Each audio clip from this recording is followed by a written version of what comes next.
naging sindikato na ang marami sa gobyerno. Yung mga kongresista na dapat nagbabantay sa DPWH, magkakuntsaba na sila. Yung COA na dapat nagbabantay kay kongresista at kay DPWH, kakuntsaba na rin. At lahat ng budgeting system na yan na naaprubahan ay inaprubahan ng Pangulong Bongbong Marcos. At alam nyo, masabi ko sa inyo, sa 6 na taon natin sa National Youth Commission, na ibalik natin ang sangguniang kabataan sa ating bansa noong 2018. Yan ay isang initiative ni Pangulong Rodrigo Duterte. Yung sinasabi ng mga aktivista noon, noong 2017, 2018, na si Pangulong Duterte kontra sa demokrasya, siya ang nagbalik na lahat ng mga leader kabataan sa kada barangay, kada bayan, kada syudad, kada probinsya ay mailuklok.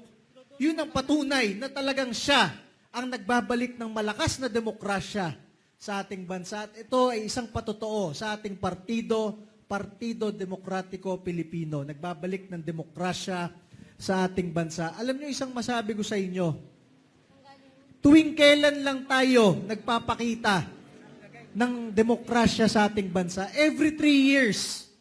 Kahit anong problema sa gobyerno, every 3 years pupunta ka para bumoto kung sinong gusto mong uupo para yun ang papalit sa mga bulok na naglingkod ng 3 taon. At ngayong taon na ito, ang inyong Duterte Youth Party List, ibinoto ng lampas 2.3 milyon na Pilipino.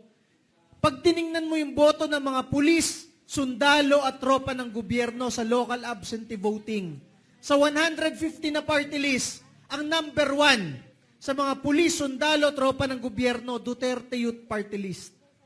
Lahat yon nakasaludo kay Bongbong Marcos kasi yun ang commander-in-chief ngayon. Pero saan ka nakakita na ang ibinoto ng mga pulis, sundalo at tropa ng gobyerno na kailangan sumaludo kay Bongbong, yung kaisa-isang party list na nag-file ng impeachment laban kay Bongbong mismo. Yun ang patunay ng ating mga tropa ng gobyerno.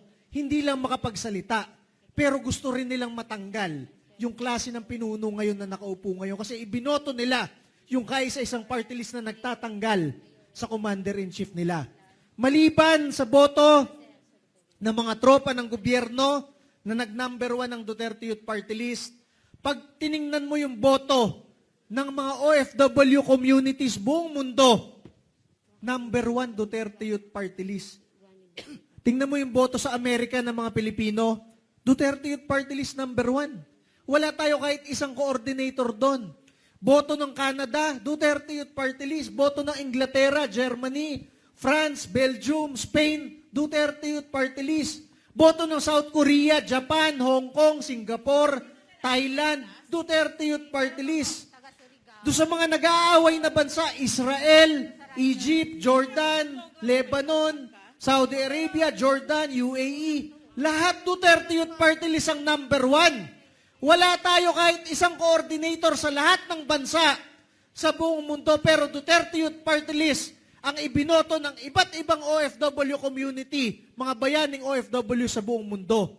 Kaya masabi ko sa inyo, kung ang number 1 na ibinoto ng lahat ng OFW sa lahat ng bansa ay Duterte Youth Party List, ito ay dahil pinagkakatiwalaan nila tayo na tayo nilalabanan natin ang mga kurakot, ang mga dorogista, ang mga kriminal na mambibiktima sa mga kamag-anak ng mga OFWs, at tayo ang kaisa-isang lumalaban sa mga makakaliwang grupo sa Kongreso para ang anak nyo, ang anak ng mga OFWs ay hindi ma-recruit ng mga teroristang NPA sa inyong mga paaralan. At ganun rin ang ating mga pulis at sundalo, alam nila ang kaisa-isa nilang kaalyado sa Kongreso na nakikipaglaban sa mga makakaliwang grupo ay ang Duterte Youth Party List ninyo. Kaya masabi ko sa inyo, kung ngayong taon na ito, ang Duterte Youth Party List, wala man lang kahit isang tarpaulin, wala man lang pang-hire ng kahit isang coordinator sa kahit anong probinsya, sa kahit anong bansa buong mundo, pero ginawang number 1 ng mga pulis, sundalo, tropa ng gobyerno, at ng lahat ng OFW sa buong mundo, ibig sabihin nun, gusto ng taong bayan maupo ang Duterte Youth Party List para patuloy na makipaglaban sa mga makakaliwa, patuloy na ipa-impeach si Pangulong Bongbong Marcos at patuloy na ipagtanggol si Pangulong Duterte, anong ginawa ng putang inang COMELEC sa boto ng lampas 2.3 million Pilipino? Pinahinto tayo sa pag-upo natin. Sinong pinaupo? Si Gabriela na may kasong terorismo mismo sa COMELEC. Ang sabi ni COMELEC nung Mayo, hindi muna makakaupo si Duterte Youth Party List kasi may pending na kaso nung 2019. Sila lang rin ang nag-file nun, Bayan Muna at Gabriela at Kabataan. Okay lang sana kung ganun ang statement ng COMELEC eh. Si Gabriela may pending na 2019 kaso, terorismo, pagpatay sa pulis at sundalo, pending sa COMELEC. Si Kabataan Party List may kaso rin, pagpatay ng pulis at sundalo, pending yung kaso sa COMELEC. Meron pa mga miyembro ng Kabataan Party List, nagrereklamo, ginahasa sila pa ulit-ulit sa headquarters nila, sa may UP Diliman ng mga miyembro nila. Tapos, yung Tingog Party List, nina Martin at Yeda Romualdez, pinaupo ng COMELEC si Yeda Romualdez, ika-4 na termino na bilang kongresista, wala ka man lang narinig kay COMELEC na bawal yon. At ngayon, na nagtatago yung congressman ng Ako Bicol Party List, dahil bilyon-bilyon ang nakita ng taong bayan na nakulimbat, papaupuin pa rin ng COMELEC yung kapalit ni Zaldico bilang congressman ng Ako Bicol. Putang inang COMELEC. Ang tinututukan nyo lang ay yung Duterte Youth Party List ibinoto ng milyong-milyong Pilipino. Lahat yang pinaupo nyo, talo ng Duterte Youth Party List sa boto.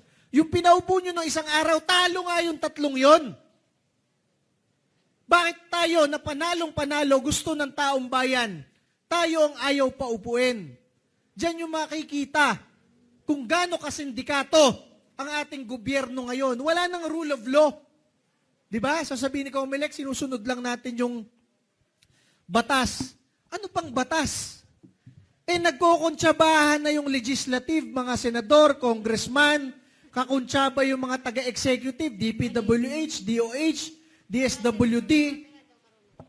Yung pondo na ine-insert ng mga congressman at senador sa mga departamento, hindi pondo ng departamento na, pondo na ng congressman at senador rin. Sila lang ang may karapatan mamili ng kontraktor nila. Sila lang ang may karapatang mamigay ng assistance nila. Pang medical assistance, financial assistance. Kunwari, tayo, mga Pilipino, lalapit kayo doon sa congressman ninyo. Titingnan muna ng congressman, teka, supporter ko ba yan o supporter yan ng kalaban ko? Wag bigyan ng AX o tupad o medical assistance yan. Hindi dapat ganon. Yun ay pondo ng taong bayan na nilagay sa DSWD, DOH, DOLE, na dapat ang nag-i-implement lang yung mga departamentong yun na hindi tinitingnan ng mga politika ng bansa. Basta Pilipino ka, dapat bigyan ka ng tulong. Ang problema, pondo na yun ng mga kongresista at senador. At sila na ang namimili, ang bibigyan lang nila. Siyempre, yung mga leader nila sa barangay, sa mga purok at sityo. Bakit natin hinahayaang ganon? Sa saligang batas ng Pilipinas, bawal yon.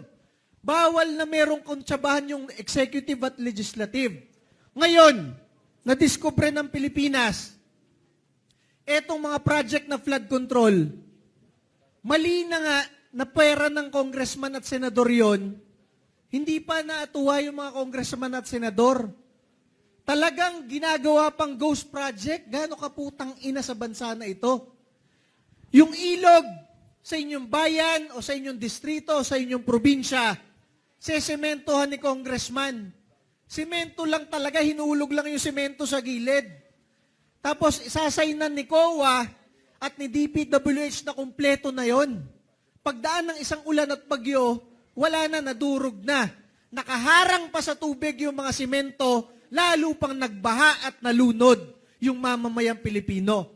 Yung 1 bilyong proyekto, baka 10 milyon o 50 milyon lang yung ginastos pang taklob lang ng semento, yung 950 million, dineliver na kay DPWH sa kontraktor at sa congressman, pinaghahatian na lang. Gaano katarantado ang ating mga niluluklok sa bansang ito. Kaya tayo sinusuportahan natin yung panawagan ni Congressman Kiko Barsaga dito sa Cavite. Kung siya nga mismo congressman na, sinasabi na niya sa taong bayan kung anong ginagawa ng mga kasamahan niya. Maniwala na tayo, masyado tayong mapagpatawad, masyado tayong after ng isang issue, kakalimutan na natin, hahayaan na natin. Ngayon ba na nag-resign si Speaker Romualdez at nagtatago si Congressman Zaldico, kakalimutan na natin? Hahayaan na natin na okay na yan, umalis na yung dalawa eh.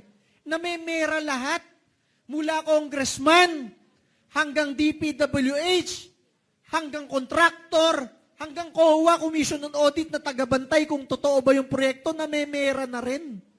Diba? Kaya masabi ko sa inyo, hindi sapat na natanggal si Zaldico, nag-resign siya, sakripisyo daw yun sa taong bayan, yung kanyang pag-resign. At si Speaker Romualdez, sakripisyo rin daw ang kanyang pag-resign. Dinadalang kayo ng mali-malitang bilyon-bilyon, linggo-linggo, sabi ng security nyo, 3 times a week, sa inyong mga bahay, sakripisyo ba yun?